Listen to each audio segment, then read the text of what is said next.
জবান দিয়ে মাটি আল্লাহর কাছে ক্রন্দন করেছেন, মানুষ চলতে পারবে না বিধায় আমার রব আল্লাহ রাব্বুল আলামিন এই জমিনের জবানটাকে আল্লাহ বন্ধ করে দিলেন। বললেন, যখন কিয়ামতের পূর্বে আমি আল্লাহ হুকুম দিব, ওই যে বললাম বিআন্না রাব্বাকা ওয়াহালাহা, যখন আল্লাহ হুকুম দিবেন তখন মাটি সব কিছু আপনার কৃতিকর্মের কথা আল্লাহ বলে দিবেন। হুঁশ নাই তো, আমাকে হুঁশ আছে? চলাফেরা কোনো হুঁশ আছে? কোনো হুঁশ নাই, বেদম ভাবে চলাফেরা। আগে সুদ খাইছে, কত দূরে গিয়া টাকা আনতে হইতো, এখন আর সুদ খাইতে গেলে, ঘুষ খাইতে গেলে টাকার জন্য যাওয়া লাগে না, সব SMS কিসে বোঝেন নাই? আকার ইঙ্গিতে চলে। আগে দিছিল 10, এখন একটু 1 বাড়াই বা 10.5 বা 11 কি 5 বলেন নাই, বুঝছেন তো? এদিকে না, এই জন্য ওরা ব্যাপারে কোনো সচেতন না। আলহামদুলিল্লাহ গান, আলহামদুলিল্লাহ। এদিকে সুদ কম আছে, কি গান আলহামদুলিল্লাহ। দাওয়াত দেন আর না দেন পরে, আগে ভুলে জানে বুঝুন নাকি, বুঝেন নাই?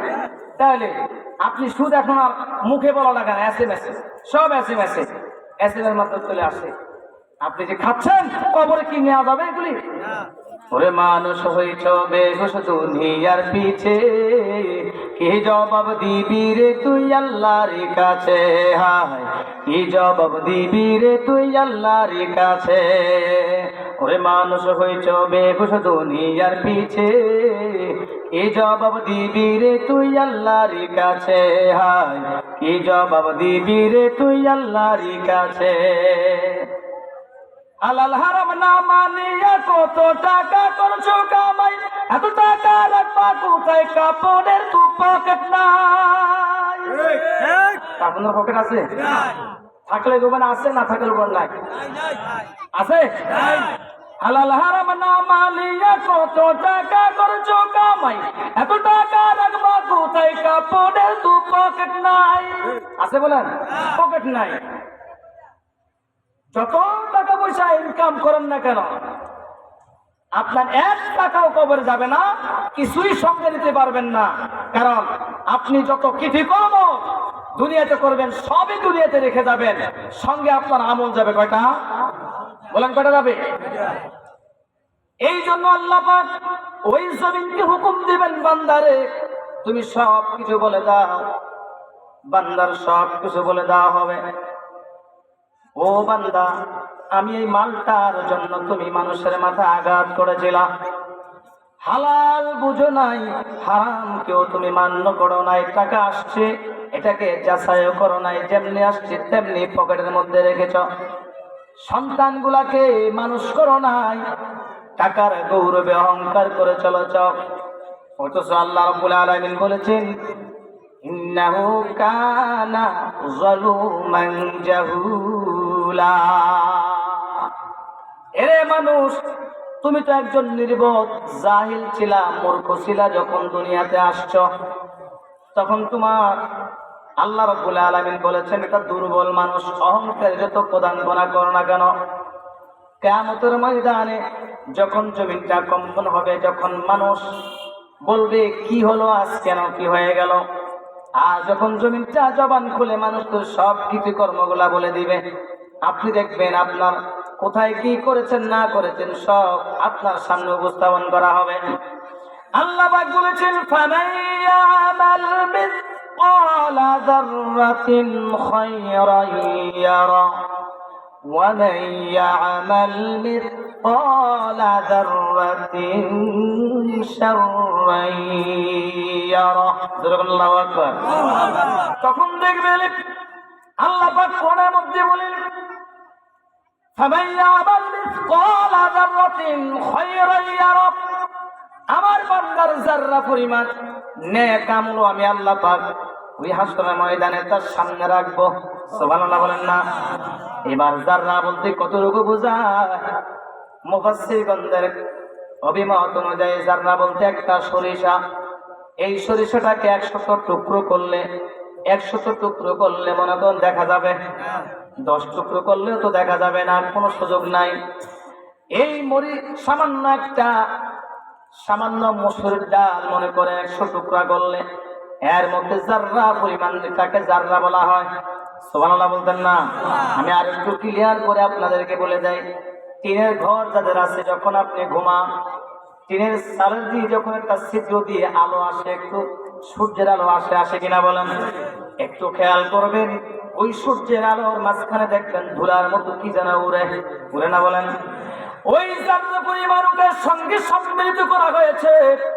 ওই জাররা পরিমাণ সামান্য আমল যদি আমার বান্দা করে, আল্লাহ রাব্বুল আলামিন বলেছেন, ইকরা কিতাবাকা কাফা বিনাফসিকাল ইয়াওমা আলাইকা হাসিবা।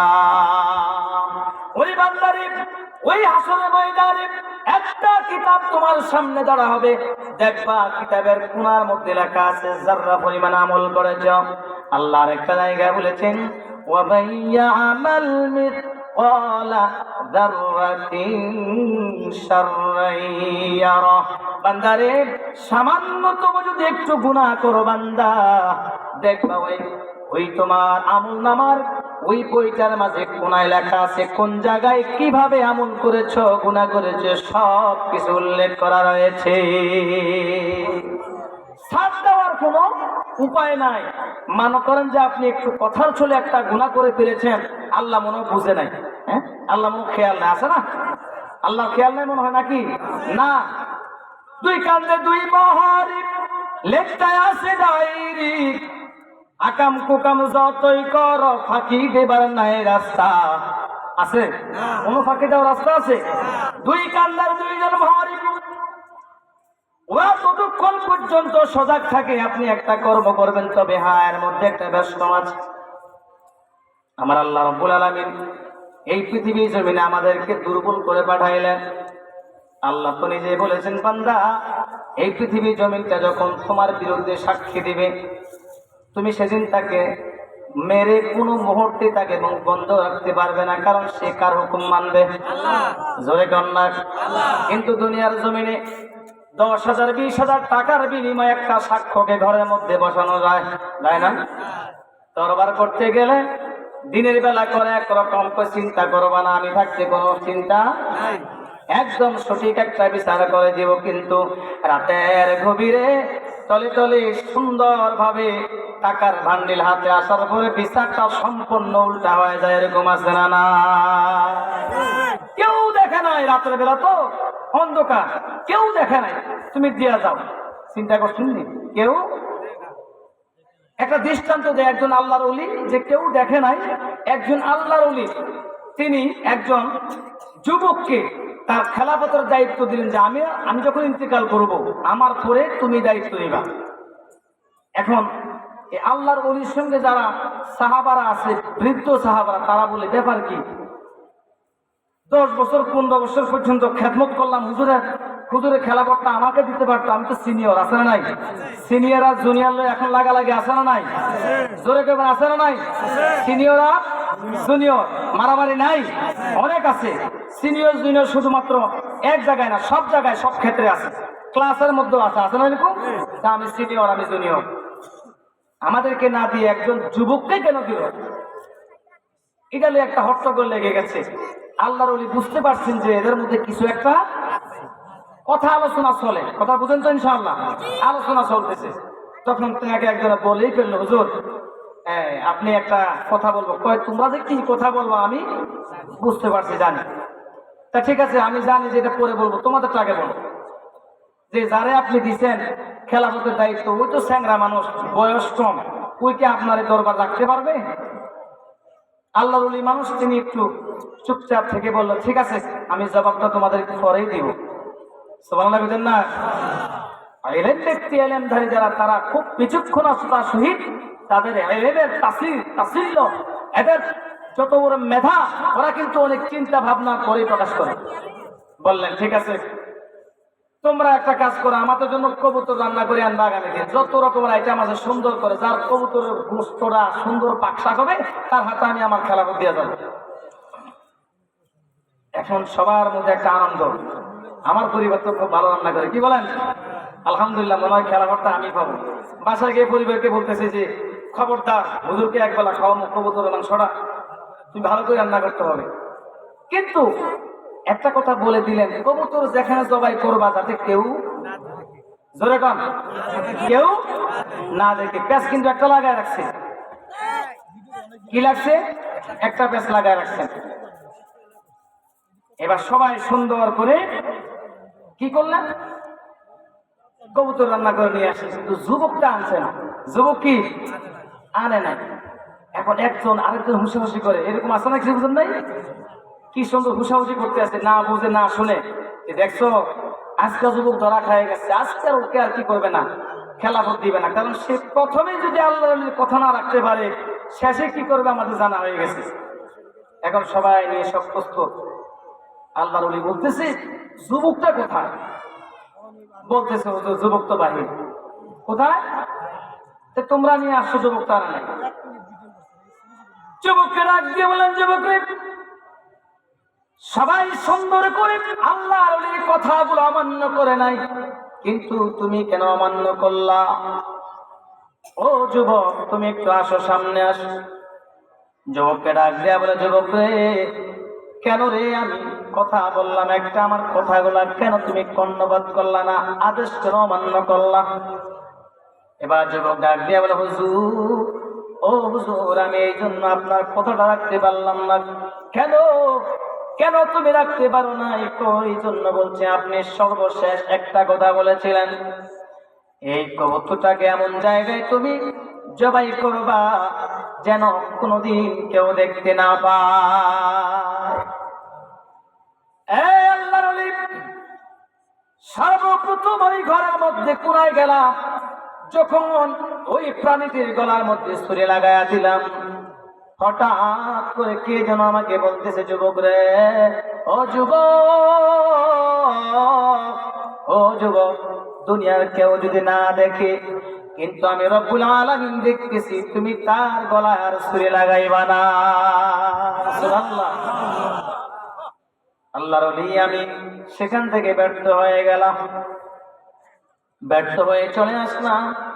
আমি এবার জঙ্গলায় চলে আসলাম, জঙ্গলায় তার গলায় ছুরি লাগাইলাম, কিন্তু কে যেন আমাকে বলে, যুবক রে, ও যুবক, দুনিয়ার মধ্যে আর কেউ দেখে না, এটা তোমার বাস্তব অভিজ্ঞতা, কিন্তু আসমানের মালিক একজন আছে, তিনি তো তোমাকে দেখতেছেন। সুবহানাল্লাহ বলেন না? ও আল্লাহর ওলি, সেখান থেকে আমি ব্যর্থ হয়ে আসলাম। এবার আসলাম আমি মরুভূমির মধ্যে, আমি বিশাল আকার একটা গর্ত করলাম, গর্ত করিয়া তার মধ্যে প্রবেশ করলাম, প্রবেশ করিয়া উপরে একটা ঢাকনার ব্যবস্থা করলাম। এবার তার গলায় ছুরি লাগাইলাম, লাগানোর পরে আমি আর কাউকে দেখছি না, অন্ধকার অন্ধকার। কে যেন আমাকে ডাক দেয়া বলে, আরে যুবক, যুবকে, যত কিছু করো না কেন, তাল বাহানা করো না কেন, এই পৃথিবী জমিনে যেখানে তুমি যাও না কেন, সাত আসমান সাত জমিন, তোমাকে ঘোরার ক্ষমতা যদি আমি আল্লাহ দেই, যেখানে যাও না কেন, যদি পৃথিবীর কেউ না দেখে তোমাকে, স্বয়ং আল্লাহ রব্বুল আলামিন তোমাকে দেখে, আর গলার মধ্যে তুমি ছুরি লাগাইবা না। আল্লাহর ওলি, এই জন্য আমি রান্না করতে পারি নাই। এই যুবকের জবানের সমস্ত কথাগুলা শুনছেন, শোনেন নাই? শোনার পরে সবাই চিন্তা করলেন, যাকে আল্লাহর ওলি দায়িত্ব দিয়েছেন, তিনি ছাড়া খেলাফত ধরার ক্ষমতা আমাদেরও না। এই জন্য বলেছি, আপনি দিনের বেলা একটা ফয়সালা করার কথা বলে, রাতের বেলা আপনি ভিতরে ভিতরে টাকা নিয়ে আসেন, কেউ দেখে নাই, জমিন দেখছে, কে দেখছেন? আল্লাহ দেখছেন। বিআন্না রাব্বাকা ওয়াহালাহা, এই জমিনটাকে সব কিছু বলার জন্য আল্লাহ ক্ষমতা দিয়ে দিবেন। জমিন আপনাকে সব কিছু বলে দিবে। যেই গুনাহটা করলেন আপনার শরম নাই, আপনার নলেজের মধ্যেও নাই, আপনার মেধার মধ্যেও নাই, কিন্তু জমিনটা আপনাকে বলে দিয়েছে যে মা বোন গুনাহ করেছেন, মা বোন গুনাহ করেছে, মনে করলো কেউ দেখে নাই। আপনি যদিও না দেখেন, পাড়া প্রতিবেশী যদি কেউ না দেখে, জমিন দেখেছেন, আল্লাহ দেখেছেন। আল্লাহ জমিন কি বলবেন? জমিন আপনাকে বলে দিবে। আল্লাহ রাব্বুল আলামিনের কাছে জমিন ডাকি ডাকি বলে, এ আরশের মালিক, ও আরশের মালিক, আপনার বান্দারা জমিনের মধ্যে গুনাহ করে, শুধু একটু আমাকে অনুমতি দেন, ওই বান্দাটাকে আমি কায়েল করে ফেলবো, জমির মধ্যে ডাবায় ফেলবো। আল্লাহ বলেন না, আমার বান্দা গুনাহ করেছে, কোনো সমস্যা নাই, গুনাহ করেছে। যখন বান্দা মসজিদের মধ্যে যাবে, সিজদাটা পালাইয়া সুবহান রাব্বিয়াল আলা যখন বলিয়া চোখের পানিগুলা সে ছেড়ে দিবে, ওরে বান্দা যখন আমি আল্লাহকে একটা ডাক দিবে, ডাক দেওয়ার পরে আমি আল্লাহ তার গুনাহগুলি মাফ করে দিব। এই জমিনটা আল্লাহর কাছে সাক্ষ্য দেয়, আল্লাহ এই বান্দা নাফরমানি করতেছে, আপনি আমাকে একটু ক্ষমতা দেন, তাকে আমি ডাবায়া ফেলি। আল্লাহ নিশ্চিত করলেন, এই জন্য আল্লাহ পাক মানুষকে ডাবায়া দেয় না, দেয় বলেন? আপনি চিন্তা করেন, তাম পৃথিবীতে 4টা ভাগ যদি আপনি করেন, মাটি হচ্ছে কয় ভাগ? জোরে কোন কয় ভাগ? আর 3 ভাগ হচ্ছে আপনার পানি। পানি বেশি না মাটি বেশি বলেন? অথচ এই জমিনটা শুধু নড়বড় নড়বড় করে। আল্লাহ বলছেন বান্দারে, ও বান্দা তুমি যখন সেজদা করবা, জমিনটাকে আল্লাহ স্টপ করে দিলেন, বন্ধ রাখলেন। পাহাড় দিয়ে এটাকে আল্লাহ পাক চাপায় রাখলেন, জমিন যেন নড়চড় না করে। তাহলে আমার বান্দা আমাকে সেজদা করতে পারবে না। সেজদা করতে গেলে দিবে এক জায়গায়, পড়ে যাবে আবার এক জায়গায়। এই জন্য আল্লাহ জমিনটাকে স্থির রাখলেন। এই জমিনটাই কিয়ামতের ময়দানে আল্লাহ রাব্বুল আলামিন আল্লাহ যখন তাকে হুকুম দিবেন, আল্লাহ পাক বলছেন ইযাজুল জিলাতিল আরদু জিলজালাহা, এই স্থির করা জমিনটা যখন প্রকম্পিত হয়ে যাবে। আপনি আজকে দেখলেন আমেরিকার মধ্যে দাবানলে আল্লাহ পাক সব ধ্বংস করে দিলেন, কোন মানুষের প্রয়োজন হয় নাই বলেন? ক্যালিফোর্নিয়ার মতো জায়গা, হলিউডদের বলিউডদের সবচেয়ে বেশি নামে দামি জায়গাগুলো, যত অপকর্ম সেই জায়গার মধ্যে হয়। আল্লাহ রাব্বুল আলামিন বলেছেন, এরে বান্দারে, আমি আল্লাহ পাক যখন ধরবো তখন তোমাকে যদিও ছাড় দেই, কিন্তু ছেড়ে দেব না, ছেড়ে দেব না। আল্লাহ রাব্বুল আলামিন বলেছেন, বান্দারে কোন জায়গা থেকে কিভাবে আমি আল্লাহ তোমাকে ধরবো, পৃথিবীর কোনো মানুষ তা জানে না। তুমি যেখান থেকে পরিকল্পনা করা তোমার শেষ, তোমার চিকিৎসা শেষ, সেখান থেকে আল্লাহর সুখ। সুবহানাল্লাহ বলেন না? আপনি দেখেন যে আমেরিকার মতো এমন দাবানলের মধ্যে, যে আমেরিকার মতো বিশাল শক্তিশালী পৃথিবীর মধ্যে, যাকে আমরা মোরল রাষ্ট্র হিসাবে জানি, যে আমেরিকা থেকে মিলিয়ন মিলিয়ন ডলার খরচ করে ইসরায়েলে দিয়েছেন, ইসরায়েল গাজাকে ধ্বংস করে দিয়েছে। ইসরায়েলের ওই যে গাজার সমস্ত সন্তানগুলা বলে, আল্লাহ আমরা তোমার কাছে সাক্ষ্য প্রদান করলাম, একটা সন্তানের চোখের পানি আল্লাহ দাবানল দিয়া আমেরিকার অর্ধেকটাকে আল্লাহ জ্বালায়া পুরাইয়া দিলেন। এরকম কার? পাখির মাধ্যমে পর্যন্ত আগুন ছড়াচ্ছে। কিসের মাধ্যমে? আপনি কি মনে করেন না আমি বড় সম্পদের মালিক হয়ে গেছে, অট্টালিকায় থাকি, কোনো লাভ নাই? ফাইলিং করিয়া যদি আপনি বিল্ডিং করেন, কোনো লাভ হবে না।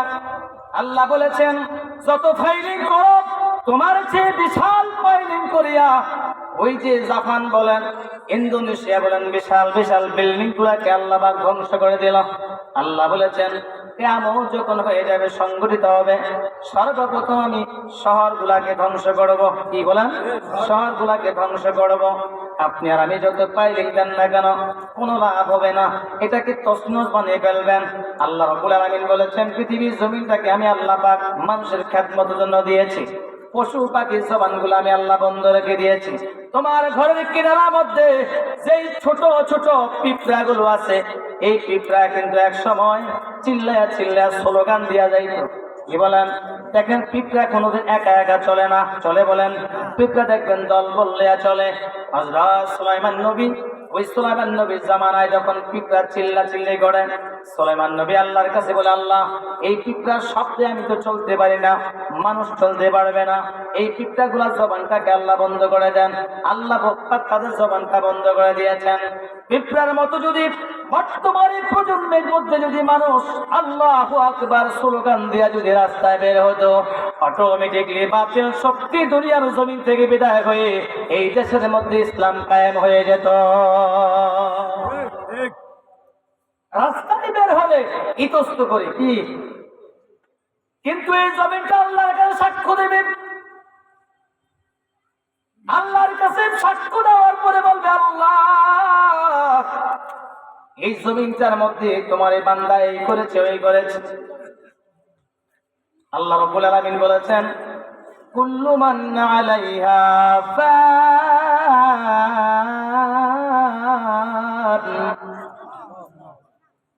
কোন আল্লাহু আকবার। পৃথিবী সব ধ্বংস হয়ে যাবে। কুল্লু মান আলাইহা ফানি ওয়া ইয়াবকা ওয়াজহু রাব্বিকা যুল জালালি ওয়াল ইকরাম।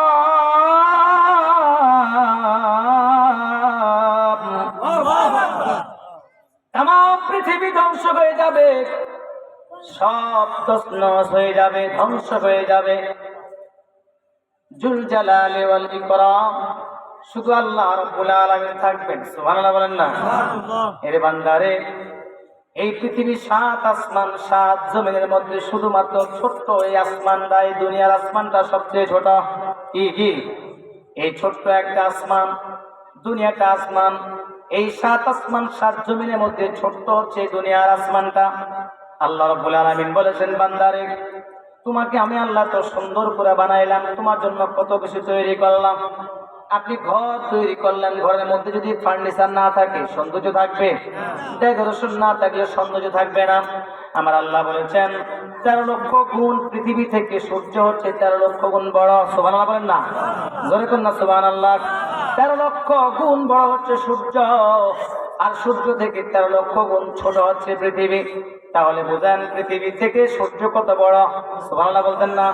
অনেক বড় একটা সূর্য। আল্লাহ রাব্বুল আলামিন বলেছেন ওই সূর্য থেকে 10,000 গুণ বড় হচ্ছে একটা তারকা। জোরে কোন আল্লাহু আকবার, জোরে কোন আল্লাহু আকবার। কত গুণ বড়? 10,000 গুণ বড় হচ্ছে তারকা।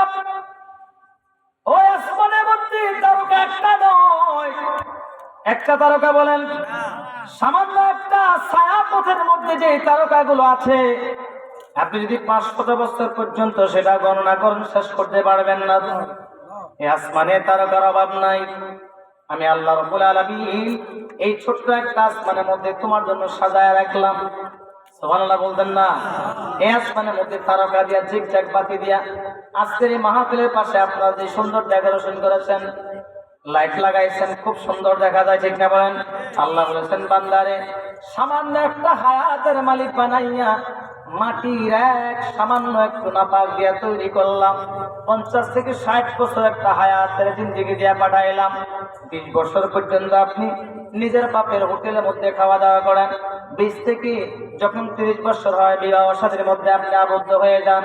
32 বছরের মধ্যে একটা সন্তান জন্ম হয়। ওই সন্তানটা বড় হইতে হইতে আপনার 40 বছর বের হয়ে যায়। 40 বছর পর আবার ঘরটাকে তৈরি করেন, ডেকোরেশন করেন, 50 বছর এখানে হয়ে যায়। বাকি 10 বছর সন্তানের বিবাহ সাজের জন্য আপনি ঘোরেন, কিন্তু কোনো আমল আপনার মধ্যে কোনো পরিবর্তন নাই। আল্লাহ পাক বলেছেন বান্দারে, এরে বান্দা, ওই কিয়ামত যখন সংঘটিত হবে তোমার সাজানো সংসারটা আমি আল্লাহ নষ্ট করে দিব। ও মা, ও বাড়ি কোটার মা, আমি আপনাদের দৃষ্টি আকর্ষণ করি গো মা, সামান্য রূপ একটা যৌবন আল্লাহ আপনাকে দান করলেন, সেটার মেয়াদ মাত্র 10 বছর। কয় বছর? জোরে কোন কয় বছর? আপনার 10 বছর একটা যৌবন নিয়ে আপনি বাহাদুরি করেন। আজকের এই কিয়ামতের সংগঠিত সময়, কারণ আল্লাহ পাক বলেছেন কিয়ামতের পূর্বে মানুষের মধ্য থেকে আমি আল্লাহ পাক মায়া নামক সব উঠায় নেব। ভাই ভাইকে খুন করবে, চাচা ভাতিজাকে খুন করবে, বাবা তার সন্তানকে মেরে ফেলবে, মা তার সন্তানকে গলা টিপে হত্যা করবে, এরকম আছে না নাই? সন্তান মাকে মেরে ফেলবে। এমনি ভাবে পৃথিবীর জমিন থেকে আমি আল্লাহ পাক মায়া দেওয়া সব নিয়ে যাব। আমি আল্লাহ পাক মানুষের মধ্যে কোনো মায়া রাখবো না। ও মা বোনেরা, ও আল্লাহর গোলামেরা, আমি আপনাদেরকে বলে দিলাম কিয়ামত খুব কাছাকাছির মধ্যে চলে আসছে। জমিনের মধ্যে যতদিন বেঁচে থাকবেন এই জমিনটাকে আপনি সাক্ষী রাখেন। আজকের জমিনের মধ্যে এখানে আপনি বসে আলোচনা শুনেন, এই আলোচনার জন্য জমিনটা আল্লাহর কাছে বলবে, আল্লাহ আব্দুর রহিম আব্দুল করিম মাগরিবের নামাজের পরে আলোচনা শুনেছেন, ওগো আমার মালিক, যতক্ষণ পর্যন্ত আব্দুর রহিম আব্দুল করিমকে আপনি ক্ষমা না করবেন ততক্ষণ পর্যন্ত আমি মাটি জান্নাতে যাব না। কার কথা বলেন? এই জন্য বলেন আল্লাহ রাব্বুল আলামিন বলেছেন, এর বান্দারে সব কৃতিকর্ম কিন্তু আল্লাহর কাছে প্রকাশিত হয়ে যাবে। আল্লাহ দিনটাকে তুমি ভয় করো। সেদিন শুধু আল্লাহ থাকবেন, একজন রব থাকবেন, একজন কেউ আর থাকবে না। কেউ থাকবে বলেন?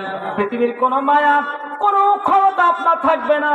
যত শক্তিশালী হোক না কেন আপনার কোনো স্পর্ধায় কাম হবে না। তখন দেখবেন নমরুদ ফেরাউন দেখবেন অসহায় হয়ে দাঁড়িয়ে আছে। আপনি জগতের মধ্যে কত শক্তিশালী হলেন, ভূমিকম্প যখন আপনার মাঝে চলে আসবে, ভূমিকম্প আসার পরে দেখবেন সঙ্গে সঙ্গে আপনি দাঁড়িয়ে আছেন, কিছু বলার কোনো ক্ষমতা নাই। যাকে আপনি প্রতিবাদ করেছেন, মাথায় বাড়ি দিয়েছেন, ওই লোকটা আল্লাহকে সাক্ষী দিয়ে বলবে, আল্লাহ এই ব্যক্তি আমার মাথায় বাড়ি দিয়েছে, এই ব্যক্তি আমার মাথায় বাড়ি দিয়েছে। আপনি সোজা দাঁড়িয়ে থাকবেন, বলার কোনো অবকাশ থাকবে না। জবান বন্ধ করে দিবে, হাত সাক্ষী দিবে। কে সাক্ষী দিবে? হাত সাক্ষী দিবে। দুনিয়ার মধ্যে 10, 15, 20 বছরের এই 50 বছরের হায়াতের মধ্যে কত গরিবা দেখেন, কত আসপত্তা নিয়ে চলে। কিছু কিছু পয়সাওয়ালা আছে, রাস্তাঘাটে চলে, ওর কাছ দিয়ে হেঁটে গেলে পারনাসি ধাক্কা দিয়ে ফেলে দেয়। এরকম লোক আছে না নাই? অনেক আছে জমিনের মধ্যে। কিন্তু যারা আল্লাহ পাকের সঙ্গে সম্পর্ক ভালো, তারা একদম নমনীয় করে যায়। ইবাদিয়ার রাহমানিল্লাযীনা ইয়ামশুনা আলাল আরদি হাওনা ওয়া ইযা খাতাবাহুমুল জাহিলুনা ক্বালু সালামা। ওই মুমিন বান্দারা যখন হাঁটে, জমিনটার মধ্যে এমন ভাবে হাঁটে যেন মাটি ব্যথা না পায়। কারণ এই মাটিও কার কাছে বিচার করবে, নালিশ করবে কার কাছে? এবং কোন বিতর্কিত ইহুদি বা মুশরিক অথবা বেদিনের সঙ্গে অথবা মুসলিমের সঙ্গে দেখা হলে ঝগড়াঝাটি না করে সালামের বিনিময়ে চলে আসে। কি করে? সালাম দিয়ে। এখন আমাদের ডায়লগ হচ্ছে, হাত থাকতে মুখে কি দরকার আছে? হাত থাকতে মুখে কি? আমার হাতেই সবকিছু। এখন বলে যে কোনো আওয়াজ না, ছাড় দেওয়া যাবে না, ওরে ধরো। কিন্তু আল্লাহ বলছেন, যত কিছু স্পর্ধা থাকুক না কেন, আল্লাহ ধরা হচ্ছে সবচেয়ে। হে বান্দারে, কিয়ামতকে ভয় করো। কিয়ামত সম্পর্কে মাথার মধ্যে একটু মেধাটা ঘুরায় দাও। দুনিয়ার জমিনের হায়াতটা হচ্ছে সামান্য একটা হায়াত, কিন্তু আমি আল্লাহ তোমাকে পুরস্কৃত করব সবচেয়ে ডাবল, সর্বোত্তম পুরস্কার। ইন্নাল্লাযীনা আমানু ওয়া আমিলুস সালিহাতি কানাত লাহুম জান্নাতুল ফিরদাউসি নুজুলা। আল্লাহ রাব্বুল আলামিন বলেছেন, দুইটা কাজ করবে তাহলে জান্নাতুল ফিরদাউস দিব। এবার মনে করেন জান্নাতুল ফিরদাউসটা কেমন? আল্লাহ রাব্বুল আলামিন বলেছেন, হাদিস দ্বারা প্রমাণিত, দুনিয়ার সবচেয়ে ছোট জান্নাত আল্লাহ পাক দুনিয়ার একজন বান্দাকে দান করবেন, সবচেয়ে ছোট। এবার সাহাবীরা বললেন, ইয়া রাসূলুল্লাহ, ইয়া হাবিবাল্লাহ, ওই ছোট জান্নাতের আয়তন কত? আল্লাহ রাব্বুল আলামিনের এই ছোট জান্নাতের আয়তন কত? আমার নবী ডাক দিয়ে বলে, এই পৃথিবীটা 10টা পৃথিবীকে একত্রিত করলে যত বড় হবে, সর্বশেষ জান্নাত থেকে সর্বছোট জান্নাত হবে 10টা দুনিয়ার মতো এত বড়। বলি সুবহানাল্লাহ। কত বড়? 10টা দুনিয়ার মতো। তাহলে দুনিয়াটা কি বাংলাদেশটা ছোট, ভারতের মতো? সুবহানাল্লাহ বলেন না? সামান্য এক হাতের জন্য আল্লাহ আপনি কত মারামারি করেন, আর আল্লাহ তো আপনাকে বিশাল বড় জান্নাত দিয়ে রাখবে। বিশাল বড় জান্নাত, যে জান্নাতের এক প্রান্ত থেকে আরেক প্রান্তরে আপনি দেখবেন না 500 বছর লাগবে শুধু এক প্রান্ত থেকে আরেক প্রান্তরে। কোন কোন হাদিসের মধ্যে রয়েছে, জান্নাতের মধ্যে কিছু গাছ রয়েছে যে ছায়াগুলো আছে, ওই ছায়াটা ঘুরতে একটা দ্রুতগামী ঘোরার লাগবে 500 বছর। তাহলে আপনি এক হাত জায়গার জন্য কেন এত নিজেকে বিলিয়ে দিচ্ছেন? মামলা করেন কেন? আল্লাহ পাক বলেছেন, বান্দারে, এক হাত জায়গার জন্য তুমি কোনোদিন মামলা মোকদ্দমা করবা না, দিয়া দাও। এটার বিচার করবে কে? যদি জুলুম করে কোনো কিছু বলার দরকার নাই। আপনি যে এখন বাঁচবেন, আমি যে এখান থেকে উঠে আমার মসজিদে বা আমার গন্তব্যস্থানে যাবো, কোনো গ্যারান্টি নাই আছে বলেন? এটা জানেন কে? জোরে কোন কে জানেন? অতএব আজকের মাহফিলের পরে আপনি এখান থেকে যেতে পারবেন, কোনো গ্যারান্টি নাই। আল্লাহ রাব্বুল আলামিন বলেন, এই দুনিয়ার মানুষেরা কিয়ামতের পূর্বে একটা দল মানুষ থাকবে, এক হাত জায়গার জন্য কাউকে কোনো ছাড় দিবে না। দিবে বলেন? একটা হাত জায়গার জন্য মামলা করবে, মোকদ্দমা করবে, জমিনের মধ্যে ফিতনা ফাসাদ শুরু হয়ে যাবে। বাবা তার সন্তানকে মারবে। এখন যুবকরা বের হয়েছে, ওই যুবকরা লম্বা লম্বা চুল রাখবে, কি বলেন? এরপরে শার্ট প্যান্ট কিনবে, সবগুলা প্যান্টের মধ্যে ফাড়া কি কি চুল লাগবে, সব লম্বা লম্বা, নেইমার মেসির মতো বিভিন্ন চুলগুলা রাখবে। এরকম আছে না নাই? বলেন নাই? ওরা যুবকদেরকে ওই যুবকরা এমন কাঠিন দিয়ে চলবে, সামনে মা বাবা আসছে, চাচার সমতুল্য, এদেরকে সালামও দিবে না, হাতের মধ্যে মোবাইল থাকবে। বাবার হাতে এখন মোবাইল, সন্তানের হাতেও মোবাইল, শ্বশুরের হাতেও মোবাইল, জামাইয়ের হাতেও মোবাইল। মোবাইলের দিকে তাকাইতে তাকাইতে হাঁটবে, শ্বশুর যাবে একদিক দিয়া, জামাই যাবে আরেক দিক দিয়া, কেউ বলতে পারবে না কে গেল আর না গেল। আছে না? কারণ মোবাইলের প্রতি আমাদের খুব আসক্ত, আছে না নাই বলেন? এই জন্য কিয়ামতের ময়দানে ওই সংগঠিত হওয়ার পূর্বে মানুষ মানুষকে সালামও দিবে না। অহংকার আর কি বলবে, দেখো তুমি কি করতে পারলা, তোমার ওই করে সন্তানরা দেখো লাখ কোটি কোটি কোটি হয়ে গেছে, শুধু কার কয়টা বিল্ডিং আছে এটা প্রতিযোগিতা। কি কি কার কয়খানি সম্পদ আছে প্রতিযোগিতা। ওর দ্বারা কিছু হবে না, ওর এক তোলা জমিনও কি কি।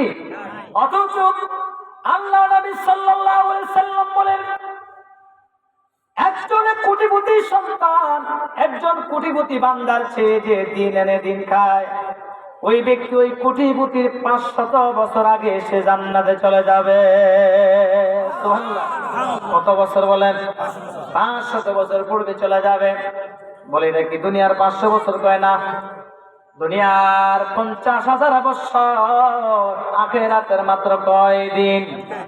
জোরে কান্না কয়দিন? আপনাদের মনে আসতো না কয়দিন? মিছিলের সময় তো মোটামুটি বলতে পারেন, হমক ভাই হিমক ভাই শিখা এই একশনটা নয়, কয়দিন? জান্নাতের মধ্যে ওই যে আখিরাতে একদিন, দুনিয়ার জমিনের 50,000 বছর, এইভাবে 500 বছর আগে যাবে সে জান্নাতে। সুবহানাল্লাহ বলেন না? তাহলে এই সম্পদ নিয়ে কেন আপনার তো বাড়াবাড়ি? কত ঘর অট্টালিকা। আমার রাসূল বলেছেন পৃথিবীর জমিনের শেষ জামানার মানুষগুলা শুধু প্রাচুর্যের বাহাদুরি করবে। কে কয়টা জামা কিনলো, কে কয়টা হজ করতে গেল, হজ করবে, হজ করে আসার পরে মাথায় পাকি দেবো আলহাজ ইহাজ। আমি হাজির সাহেব মানুষ, জীবনে কইনা সত্য কথা আর আজকে বউ মিশা কথা। কি বলেন? আছে না এরকম? আমি হাজির সাহেব মানুষ ছিল না, জীবনে কইনা সত্য কথা আর আজকে বলবো কি মিথ্যা কথা বলে। ওই হাজির সাহেব 10 বার হজ করিয়া উমরা করিয়া আবার দিনের বেলা রাতের বেলায় ধান খেতে গিয়ে আইল নিয়ে ঠেলাঠেলি করে, এরকম আছে না নাই? এমন ভাবে আইল কাটবে একটা মানুষ যেন হাঁটতে না পারে, আছে না নাই? কথা কন না, জোরে কন না। নাই নাই বলেন, অসংখ্য আছে। এই জন্য বলি কিয়ামতের ময়দান সংগঠিত হওয়ার আগে কোরআনকে মানো। কাকে মানবো বলেন? মনে করবেন খায়রুকুম মান তাআল্লামাল কুরআনা ওয়া আল্লামা। আল্লাহ রাসূল সাল্লাল্লাহু আলাইহি সাল্লাম বলেছেন সর্বোত্তম। কি বলেন? এখানে আর কোনো গ্যাপ থাকে না, বলেন না উত্তম, বলছেন সর্বোত্তম ওই ব্যক্তি যিনি কোরআন শিক্ষা করেন এবং অন্যকে শিক্ষা দেন। যার মধ্যে কোরআন আছে সে আল্লাহর কাছে সবচেয়ে বেশি দামি। সুবহানাল্লাহ বলেন না? এমবিবিএস ডাক্তার প্রয়োজন নাই, বিসিএস ক্যাডারের কোনো মূল্য নাই, কোটি টাকার সম্পদের কোনো মূল্যায়ন নাই, লক্ষ টাকার বাড়িঘরের কোনো মূল্যায়ন নাই। আপনার ভিতরে আল্লাহর কোরআন রয়েছে, ইমানটা আপনার মজবুত রয়েছে। আপনি চিন্তা করে নিবেন আমার মতো এত সুন্দর ইমানদারওয়ালা মানুষ এই দুনিয়াদার একজন না আছে বলেন? তাহলে কোরআন যার মধ্যে নাই সে কোনদিন মুমিন হতে পারে না। কি হতে পারে না? মুমিন হতে পারে না। এই জন্য আসুন আজকে আমি আপনাদেরকে শেষ বলে যাচ্ছি, ফিতনার যুগ, কিয়ামতের সংগঠিত হওয়ার পূর্ব লক্ষণ, এই লক্ষণগুলো থেকে সব সময় দোয়া করবেন, আল্লাহ কিয়ামত সংগঠিত হওয়ার আগে আল্লাহ তুমি আমাকে ঈমানের সহিত এই জমিন থেকে যাওয়ার তৌফিক দান করো। আমরা সকলে জোরে বলি আল্লাহুম্মা আমিন। আরো জোরে বলি আমিন।